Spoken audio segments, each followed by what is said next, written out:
일의 기본, 좋은 판단을 하는 사람들의 비법 노트.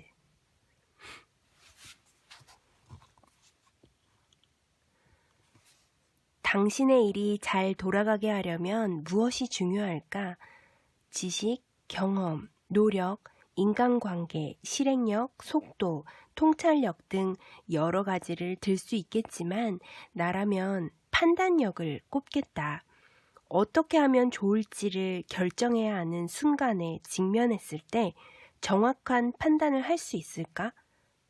아무리 지식이 있어도, 아무리 경험이 풍부해도, 아무리 꾸준한 노력가라 해도 판단을 못하면 일을 제대로 진행할 수 없다.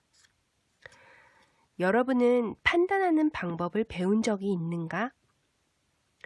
우리가 매일 일희일비하는 모든 상황은 우리가 판단한 결과다.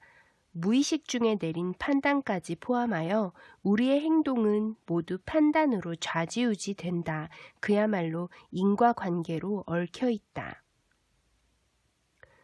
어떻게 해야 판단을 잘할 수 있을까 하는 질문에 답을 알려주는 학교가 있을까? 회사 상사나 선배가 본보기는 될지 모르지만 판단하는 방법을 체계적으로 알려줄 수 있을까? 대답은 노다. 판단하는 방법은 학교에서도 회사에서도 따로 가르쳐주지 않는다. 적어도 일본에서는 판단에 관한 학습 프로그램조차 일반적이지 않다.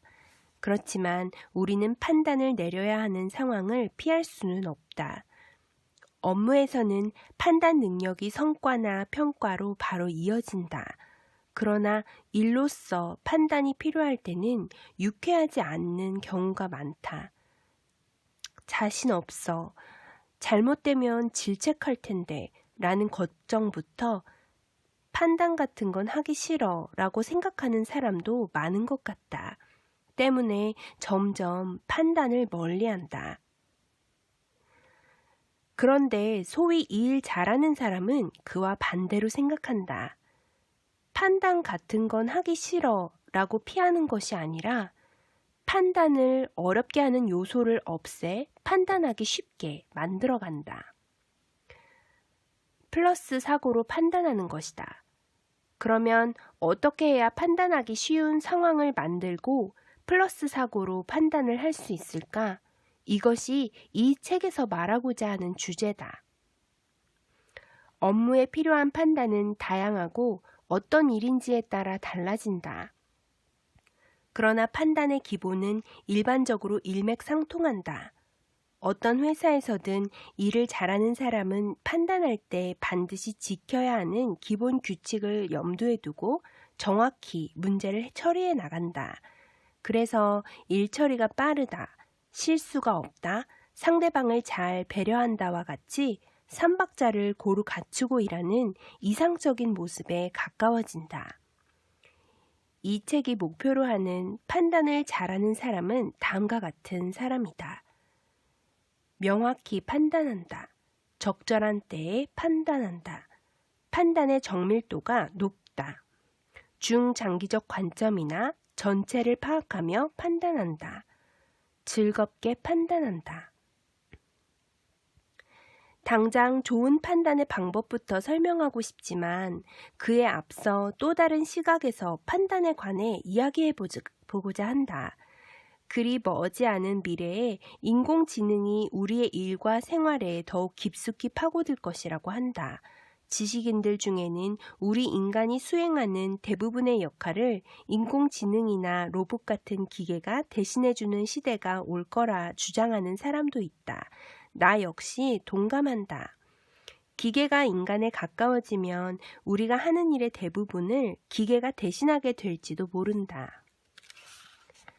한편으로는 그렇게 되면 사람이 할 일을 인공지능에게 빼앗길지도 모른다라는 불안감도 커지고 있다. 장기나 바둑에서는 이미 인공지능이 프로 기사의 능력을 뛰어넘었고 곧 회사 업무의 상당 부분도 인공지능에 맡기는 것이 낫다는 결과가 나올 것이다. 사실 판단하는 일을 맡고 있는 관리직 다수가 그런 미래가 오기를 바라고 있다고 생각한다. 나는 대기업 관리직을 대상으로 강의를 하면서 판단하는 방법과 문제 해결 패턴을 연구하고 있다. 인바스켓이라는 도구를 사용해 판단력을 주축으로 한 능력 개발 교육을 담당하면서 젊은 관리직의 리더 육성을 돕고 있다. 지금까지 15,000명이 넘는 사람을 대상으로 인바스켓 훈련을 실시해왔다. 교육 때마다 가능하면 판단하고 싶지 않다는 사람을 조사해보면 80%가 넘는 리더들이 손을 들었다. 판단은 괴로운 일이고 될 수 있으면 피하고 싶다고 생각하는 사람이 많다. 그 이유는 역시 실패가 두렵기 때문이다. 업무상 잘못된 판단은 자신의 실책이 되므로 판단에 신중해질 수밖에 없다. 그러나 신중하게 판단한다고 해서 좋은 결과가 보장되는 것도 아니다. 판단의 책임을 회피하려는 사람이 많을 수밖에 없는 것이 회사라는 조직의 숙명일지도 모른다. 하지만 현대 사회에서 판단을 하지 않으려는 사람이 늘어나는 것은 심각한 문제이다. 그렇기 때문에 판단을 잘하는 사람은 상대적으로 귀중한 인재로서 그 가치가 높아진다. 다시 질문으로 돌아와서 판단하는 방법을 배운 적이 없는 사람은 어떻게 해서 판단력이라는 능력을 갖출 수 있었을까? 그 비결은 자기 반성에 있다. 판단 결과 안 좋은 일이 일어났다고 하자.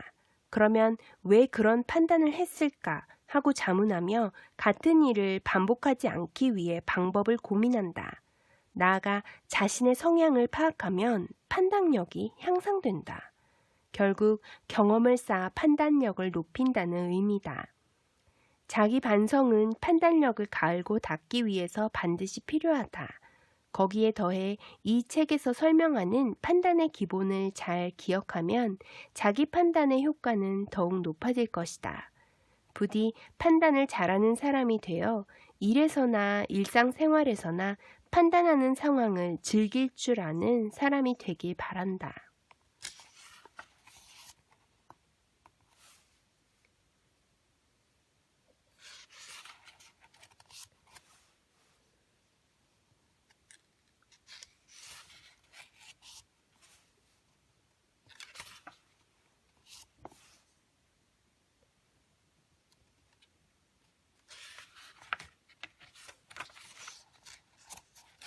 좋은 판단의 본질.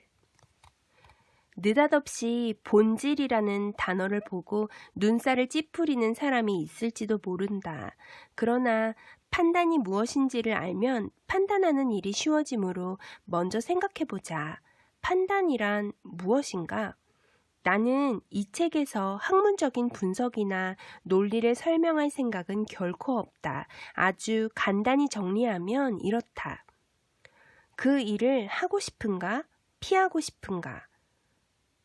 예를 들어 바쁜 일상 속에 유급 휴가를 내고 여행을 가고 싶은 마음이 굴뚝 같다면 휴가를 낸다는 것이 하고 싶은 일이다. 휴가를 내려면 어떻게 해야 할지 생각한 다음 판단한다. 이것이 플러스 판단이다. 다른 예를 하나 더 들어보자. 당신이 실수를 저질렀다. 말하지 않으면 상사가 눈치채지 못할 수도 있다. 보고했다가 혼나기 싫은데 하는 상황에서는 혼나는 게 싫다는 것이 피하고 싶은 일이다. 이것이 마이너스 판단이다. 판단은 원하는 것을 손에 넣는 플러스 판단과 꺼리는 일을 피하는 마이너스 판단으로 나뉜다. 우리가 내리는 판단에는 플러스와 마이너스가 함께 섞여 있기 때문에 어느 쪽도 선뜻 택하지 못하고 고민하게 된다. 가령 작업 개선 방법이 떠올랐지만 제안했다가 오히려 귀찮게 될지도 몰라. 혹은 후배에게 일을 맡기고 싶지만 실수할 것 같은데 어쩌지? 하는 상황은 플러스와 마이너스가 혼재돼 있어서 즉각 판단이 서지 않는다. 이처럼 판단의 두 가지 측면을 알고 정리해보면 무엇을 얻고 싶은가, 어떤 일을 피하고 싶은가 하는 점이 명확해진다. 그렇다면 플러스 판단을 중시해야 할까? 마이너스 판단을 중시해야 할까? 어느 쪽이 바람직한 선택인가? 답은 명확하다. 플러스 판단을 중시해야 한다. 마이너스 판단을 중시한다는 것은 싫어하는 일을 피해서 판단한다는 말이다. 꺼리는 일이라고 피하기만 하면 원하는 바를 손에 넣지 못한다. 하물며 새로운 도전은 엄두도 못 낸다. 연애에 비유하자면 시련이나 귀찮은 일을 겪고 싶지 않기 때문에 이성을 가까이 하지 않겠다는 생각이 마이너스 판단이다. 플러스 판단이라면 이상적인 연애를 위해서 크고 작은 실패를 감수할 수밖에 없다고 생각하며 행동할 것이다. 목표가 없다, 비전이 없다고 말하는 사람은 대부분 마이너스 사고에 치우쳐 있다.